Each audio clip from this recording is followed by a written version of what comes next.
काय वातावरण निर्मिती असेल एकंदरीत? 22 जानेवारी करता आदेशाची आवश्यकताच नाहीये. इतका प्रचंड जल्लोष आणि उत्साह लोकांमध्ये आहे की हा उत्साह अक्षरशः ओसांडून वाहतोय.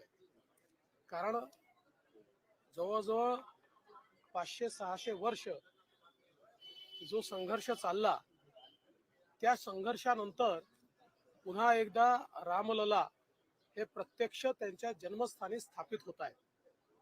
आणि मला विश्वास आहे की त्यांची स्थापना एका नवीन अध्यायाची सुरुवात असेल.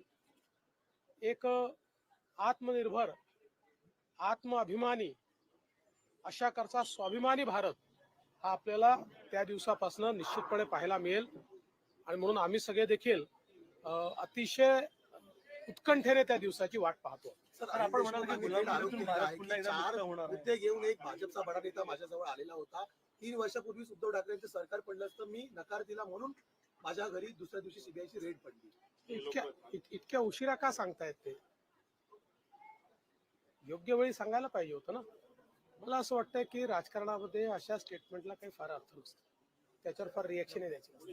तर सुनील केदार यांची आमदारकी कुठेतरी रद्द होण्याची चर्चा आहे. जिल्हा बँक घोटाळ्यामध्ये त्यांना 5 वर्षाची शिक्षा सुनावण्यात आली आहे. नियमानुसार जेव्हा 2 वर्षापेक्षा जास्त शिक्षा होते त्यावेळी कायदा असा आहे की ती शिक्षा प्रोनाऊन्स झाल्यापासूनच आमदारकी ही त्या ठिकाणी रद्द होते. जर त्या ठिकाणी कन्व्हिक्शनला स्टे मिळाला तर ती आमदारकी वाचते, अन्यथा ती आमदारकी जाते. त्यामुळे त्याच्यामध्ये काही वेगळं होण्याचं कारण नाही आहे. जे काही कायद्यात आहे ते कायद्याप्रमाणे होईल. पिटिशन संदर्भात 24 जानेवारीला सर्वोच्च न्यायालयाने एक मोठा दिलासा दिला मानला जातो. आता दुसरीकडे 20 जानेवारीपासून जरांगे पाटील मुंबईत उपोषणाचा इशारा देत आहेत. त्या दोघांची सांगड कशी घालतात? मला असं वाटतं की सरकार अतिशय सकारात्मकतेनं काम करते आहे. विशेषतः माननीय मुख्यमंत्री महोदय हे स्वतः या संपूर्ण प्रकरणामध्ये लक्ष घालून आहेत. आणि आज राज्य मागासवर्ग आयोगाने अतिशय वेगाने काम चालू केलेलं आहे. शिंदे समितीचा दुसरा अहवाल आलाय, तिसरा अहवाल देखील अपेक्षित आहे की ज्याच्यामध्ये मोठ्या प्रमाणात निजामकालीन एंट्रीज या हैदराबादवरनं त्या ठिकाणी आम्ही प्राप्त करून घेतो. त्यामुळे मला असं वाटतं की राज्य सरकारची सकारात्मकता बघता अशा प्रकारचा निर्णय हा त्यांनी घेऊ नये. आणि अशा प्रकारे निश्चितपणे राज्य सरकार योग्य काम करत आहे हे लक्षात आल्यानंतर कदाचित तसा निर्णय तो घेणार नाहीत. आम्ही पूर्ण शक्तीने या ठिकाणी हे सगळं कार्य करतो आहोत.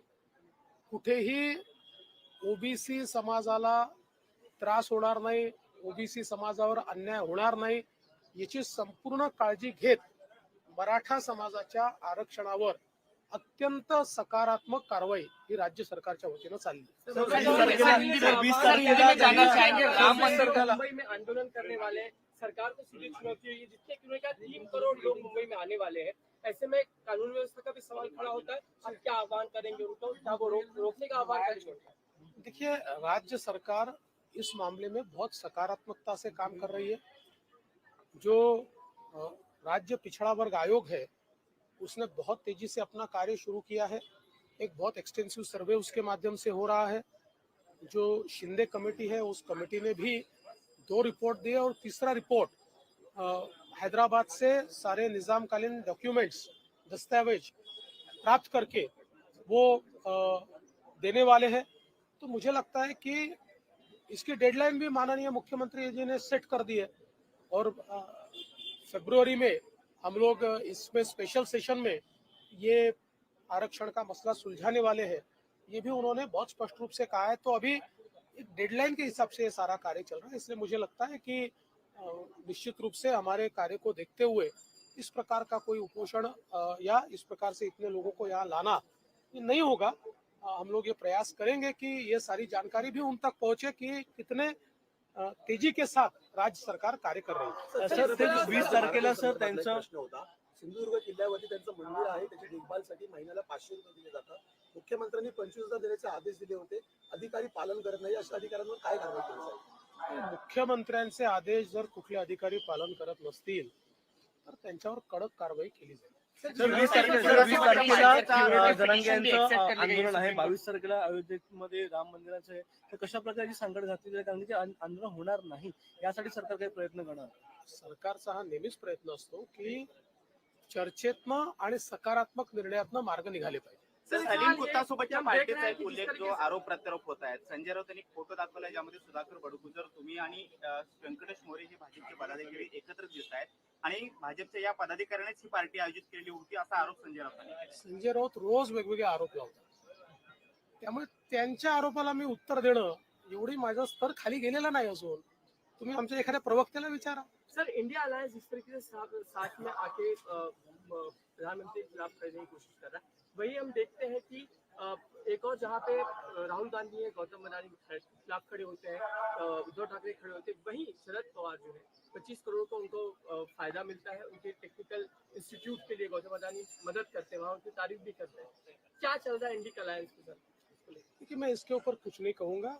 मैं इतना ही कहना चाहता हूँ कि ये जिस प्रकार की राजनीति इंडिया अलायंस कर रहा है, ये दोगली राजनीति.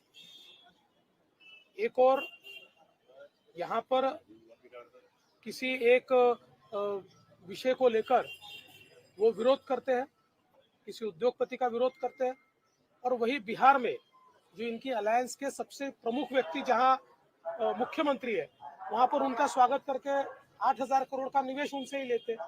तो इसलिए ये दोगले लोग हैं. इनके ऊपर मैं कुछ बोलना नहीं चाहता. कोरोना केसेस राज्य में बढ़ते जा रहे हैं. मोर्चा काढतात, अशा प्रकारे बघता महाविकास आघाडी एकंदरीत इंडिया अलायन्स असं आहे की इंडी अलायन्स किंवा इंडी आघाडी ही कुठली आघाडी नाही. ज्या लोकांना असं वाटतंय की मोदीजींमुळे त्यांच्या भ्रष्टाचाराचं दुकान आणि त्यांच्या परिवारवादी पार्टीचं दुकान बंद होणार आहे, असे लोक एकत्रित आलेले आहेत. त्यामुळे स्वार्थाकरता जे एकत्रित येतात ते स्वार्थाकरताच विघटित होतात. स्वार्थाकरता त्यांचं विघटन रोज आपल्याला पाहायला मिळतं.